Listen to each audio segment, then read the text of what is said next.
25 kilometre লম্বা এই ছোট্ট ম্যাকোয়ারি আইল্যান্ড এখন পৃথিবীর সবচেয়ে সুন্দর দ্বীপগুলোর মধ্যে একটি। কিন্তু যত রকমের পরিবেশগত সমস্যা এই দ্বীপ দেখেছে, সম্ভবত আর কোনো দ্বীপ এতটা সহ্য করেনি। দেখতে এটি খুব শান্ত ও মনোমুগ্ধকর মনে হয়, কিন্তু এখানে এমন কিছু প্রাণী এসে পড়েছিল যারা পুরো ইকোসিস্টেমটাকে ধ্বংস করে দিয়েছিল। এই ভয়ঙ্কর অবস্থার আসল কারণ ছিল মানুষই। মানুষের কাজেই অজান্তে এই বিপর্যয় নেমে এসেছিল। তবে পরে যখন এই দ্বীপটাকে বাঁচানোর দায়িত্ব নেওয়া হয়, তখন এখানকার সরকার যেভাবে কাজ করেছিল তা দেখে পুরো পৃথিবী অবাক হয়ে গিয়েছিল। এমন রেস্টোরেশন প্রসেসটা আজকাল খুব কমই দেখা যায়। তাহলে কারা ছিল সেই ভয়ঙ্কর প্রাণী যারা সব কিছু নষ্ট করেছিল, আর যাদের অনেকে ভেবেছিল যে এই দ্বীপ আর বাঁচানো যাবে না? শেষ পর্যন্ত কি তারা বাঁচাতে পেরেছিলেন? চলুন পুরো গল্পটা জেনে নিই। আর যদি ভিডিওটা ভালো লেগে থাকে তাহলে অবশ্যই লাইক, শেয়ার এবং আমাদের চ্যানেলটি সাবস্ক্রাইব করতে ভুলবেন না। প্যাসিফিক মহাসাগরের মাঝে একটি ছোট্ট দ্বীপ, ম্যাকোয়ারি আইল্যান্ড। এই দ্বীপের অন্ধকার ইতিহাস শুরু হয়েছিল 1810 সালে, যখন কিছু নাবিক প্রথমবার এটি আনুষ্ঠানিকভাবে আবিষ্কার করে। তারা যখন প্রথম এখানে আসে, এই জায়গাটা তাদের কাছে স্বর্গের মতো মনে হয়েছিল।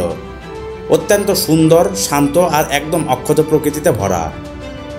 আর যেখানে হাজার হাজার এলিফ্যান্ট সিল আর রয়্যাল পেঙ্গুইন দেখেছিল, যারা একেবারে শান্তিপূর্ণভাবে বসবাস করেছিল। এছাড়াও তারা দেখেছিল এক ধরনের ঘাস যার নাম টাসক গ্রাস, যা মানুষের সমান উঁচু পর্যন্ত বেড়ে উঠত। তার সঙ্গে আরও কিছু অদ্ভুত গাছপালা, যেগুলো তারা জীবনে প্রথমবার দেখেছিল। এই দ্বীপের সবচেয়ে বড় বৈশিষ্ট্য ছিল এখানকার প্রাণীদের কোনো প্রাকৃতিক শত্রু ছিল না, তাই তারা ভয়হীনভাবে শান্তিতে বসবাস করেছিল। কিন্তু এখান থেকেই শুরু হলো এই দ্বীপের সমস্যা। যখন শিকারীরা জানতে পারল যে এখানে প্রচুর এলিফ্যান্ট সিল আর পেঙ্গুইন আছে, তখন তারা প্রথমবারের মতো শিকারের উদ্দেশ্যে এই দ্বীপে এলো। আর এই সময় থেকে এই স্বর্গের পতন শুরু হয়। যখন তারা শিকারের জন্য বড় বড় জাহাজ নিয়ে এলো, তাদের সঙ্গে চুপি চুপি কিছু অচেনা যাত্রীও এলো। ছোট ছোট কিন্তু ভয়ঙ্কর ইঁদুর, যারা সেই জাহাজের ভেতরে লুকিয়ে এসেছিল।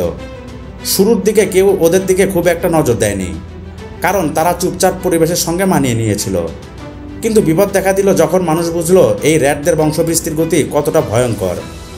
একটি মা ইঁদুর একেবারে 10 থেকে 12টি বা 20টি পর্যন্ত বাচ্চা দেয়, আর তাদের গর্ভধারণের সময় মাত্র 19 থেকে 21 দিনেই, মানে 1 মাসে তারা 2বার বাচ্চা দিতে পারে। আর ভয়ঙ্কর ব্যাপার হলো, এই বাচ্চারা মাত্র 4 সপ্তাহের মধ্যে আবার বড় হয়ে যায় এবং নিজেরাও নতুন বাচ্চা জন্ম দিতে শুরু করে। অর্থাৎ মাত্র 6 মাসে একটি পূর্ণবয়স্ক ইঁদুর তার বংশ থেকে 500 থেকে 1000 পর্যন্ত নতুন ইঁদুর তৈরি করতে পারে। ভাবুন, যদি একটা ইঁদুর এতটা ক্ষতি করতে পারে, তাহলে পুরো জাহাজ ভর্তি ইঁদুরেরা কি ভয়ঙ্কর বিপর্যয় ঘটাতে পারে। এভাবে সেই ইঁদুরগুলো পুরো দ্বীপ জুড়ে ছড়িয়ে পড়ল। তাদের কোনো শত্রু না থাকায় তারা একের পর এক সব কিছু খেতে শুরু করলো। পাখির ডিম, বাচ্চা, গাছপালা, ফল, ফুল, যা পেত তাই। ধীরে ধীরে এই সুন্দর দ্বীপটা নষ্ট করে গেল। যখন শিকারীরা দেখলো চারপাশে শুধু ইঁদুরই ইঁদুর, তারা সিদ্ধান্ত নিল এই ইঁদুরগুলোকে মারতেই হবে। তারা একটি নতুন উপায় বের করলো। দ্বীপে কিছু বিড়াল ছেড়ে দেওয়া হলো, যাতে তারা ইঁদুর মেরে ফেলতে পারে। কিন্তু এখান থেকেই শুরু হলো দ্বিতীয় ধ্বংস।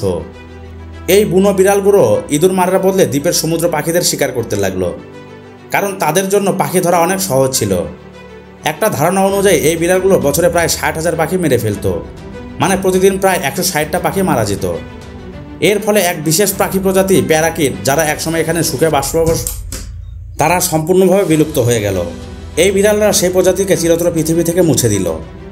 এদিকে ইঁদুরদেরকেও মারতে পারছিল না, তারা আরও বাড়তে লাগলো। অবস্থা এত ভয়ঙ্কর হয়ে গেল যে ইঁদুররাই এখন বিড়ালদের ভয় পেত না। দ্বীপ জুড়ে শুধু ইঁদুর আর ইঁদুর, বিড়াল আর ভয়, এই তিনটাই ছিল। নাবিকেরা সমুদ্রে লম্বা ভ্রমণের সময় জাহাজে খরগোশ রাখত, যাতে দুর্ঘটনা বা খাবার ফুরিয়ে গেলে বেঁচে থাকার জন্য খাওয়া যায়। একবার এমনই এক জাহাজ এই দ্বীপের কাছাকাছি দুর্ঘটনার শিকার হয়, আর সেখানে থাকা সকল খরগোশ কোনোভাবে বেঁচে গিয়ে দ্বীপে চলে আসে। তারপর কি হলো, এই খরগোশরা দ্রুত বংশবৃদ্ধি করতে লাগলো। সব ঘাস, গাছপালা, ছোট ঝোপঝাড় সব খেয়ে ফেলল। যে দ্বীপ একসময় সবুজে ভরা ছিল তা ধীরে ধীরে পরিণত হলো শূন্য শুকনো জমিতে। কেউ হয়তো ভাববেন, যেহেতু এখানে বিড়াল ছিল, তারা কি এই খরগোশকে মারতে পারতো না? না, কারণ এখানে থাকা বিড়ালগুলো ছিল গৃহপালিত জাতের। তারা ছোট খরগোশকে বাচ্চা মারতে পারলেও বড় ইঁদুর ধরার মতো শক্তি ছিল না। তাদের জন্য পাখি ধরা অনেক সহজ ছিল, তাই তারা পাখিকেই শিকার করত। ফলে 3টে প্রজাতি, ইঁদুর, খরগোশ আর বিড়াল, ভয়হীনভাবে বংশবিস্তার করতে লাগলো। অল্প সময়েই ইঁদুরের সংখ্যা পৌঁছে গেল 1 লক্ষের উপর। এখন ভাবুন দ্বীপের অবস্থাটা কতটা ভয়াবহ হয়ে গিয়েছিল। সব ঘাস খেয়ে ফেলার ফলে মাটির শক্তিও নষ্ট হয়ে গেল। এরপর 2006 সালে হলো ভয়াবহ ভূমিধস ল্যান্ডস্লাইড, যেখানে শত শত কিং পেঙ্গুইন চাপা পড়ে মারা যায়। এটা ছিল দ্বীপের ইকোসিস্টেমের জন্য সবচেয়ে বড় ধাক্কা। ইঁদুর, বিড়াল আর খরগোশ এই 3 প্রজাতি মিলে পুরো দ্বীপের পরিবেশ ধ্বংস করে ফেলল। সবুজ হারিয়ে গেল, পাখিরা আর বাসা বাঁধতে পারছিল না, আর যদি কেউ ডিমও দিত সেই ডিমগুলো ইঁদুর আর বিড়াল খেয়ে ফেলত। একটা সময় এই দ্বীপ হয়ে গেল এক পরিবেশ বিপর্যয়ের জোন। এই পরিস্থিতি বুঝে অস্ট্রেলিয়া আর তাসমানিয়ার সরকার একসাথে কাজ করা শুরু করলো। প্রথমে লক্ষ্য ছিল সব বিড়ালকে সরানো। তারা জিপিএস আর সেন্সর বসিয়ে বিড়ালগুলোকে কোথায় বেঁচে থাকে তা শনাক্ত করলো। 2000 সাল থেকে ফাঁদ পাতা শুরু হলো, আর টানা 6 বছর পর 2006 সালে ঘোষণা দেওয়া হলো দ্বীপে আর একটি বিড়ালও নেই।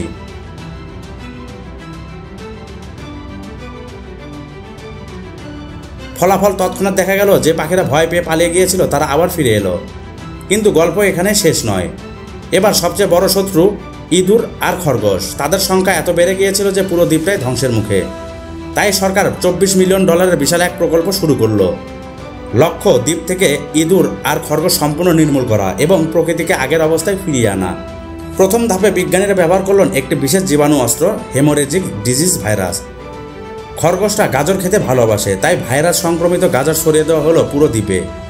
খরগোশ খাওয়ার সঙ্গে সঙ্গে মারা যেতে লাগলো। এভাবে প্রায় 70% খরগোশ ধ্বংস হলো। কিন্তু এখনও কিছু বাকি ছিল, আর বাকি খরগোশগুলো ছিল সবচেয়ে বড় চ্যালেঞ্জ। তাই বিজ্ঞানীরা নতুন পরিকল্পনা করলেন। তারা ভাবলেন যদি শীতকালে এই কাজ করা যায় তাহলে পাখির কোনো ক্ষতি হবে না, কারণ তখন পাখিরা দ্বীপ ছেড়ে চলে যায়। যদি অন্য সময় করা হয় তাহলে বিষ খাওয়া মৃত প্রাণীগুলো পাখিরাও খেয়ে মারা যেতে পারে। তাই শীতকালে শুরু হলো সবচেয়ে বড় অপারেশন। হেলিকপ্টার থেকে 300 টন বিষাক্ত খাবার ছিটিয়ে দেওয়া হলো পুরো দ্বীপে। এর ফলে বিপুল সংখ্যক ইঁদুর আর খরগোশ মারা গেল। তবুও প্রশ্ন থেকে গেল, সব মারা গেল তো? কারণ যদি একটাও বেঁচে থাকে তাহলে আবার বিপর্যয় ফিরিয়ে আসবে। তাই শেষ ধাপে আনা হলো বিশেষভাবে প্রশিক্ষিত কুকুর বাহিনী। এই কুকুরগুলো এমনভাবে ট্রেন করা হয়েছিল যাতে তারা ইঁদুর আর খরগোশের গন্ধ শুকে তাদের খুঁজে বের করে মেরে ফেলতে পারে। এই কুকুর আর তাদের হ্যান্ডলাররা মাসের পর মাস দ্বীপে থেকে প্রতিটা কোণে ঘুরে ঘুরে সব ইঁদুর আর খরগোশ শেষ করে দেয়। অবশেষে বছরের পর বছর পরিশ্রমের পর 8 এপ্রিল 2014 সালে অস্ট্রেলিয়া ও তাসমানিয়ার সরকার ঘোষণা করল ম্যাকোয়ারি আইল্যান্ড এখন সম্পূর্ণ ইঁদুর, খরগোশ আর বিড়াল মুক্ত। একসময় যে দ্বীপটা শুকিয়ে গিয়েছিল এখন তা আবার সবুজে ভরে উঠেছে। পাখিরা ফিরে এসেছে আর প্রকৃতি ফিরে পেয়েছে তার আগের সৌন্দর্য। এই মিশনের সাফল্য শুধু দুটি দেশের জন্যই নয়, বরং পুরো পৃথিবীর জন্য এক অনুপ্রেরণা হয়ে উঠেছে। প্রমাণ হয়ে গেল যদি মন থেকে বিজ্ঞান আর পরিকল্পনা একসাথে থাকে তাহলে যে কোনো পরিবেশ বিপর্যয় উল্টে দেওয়া সম্ভব।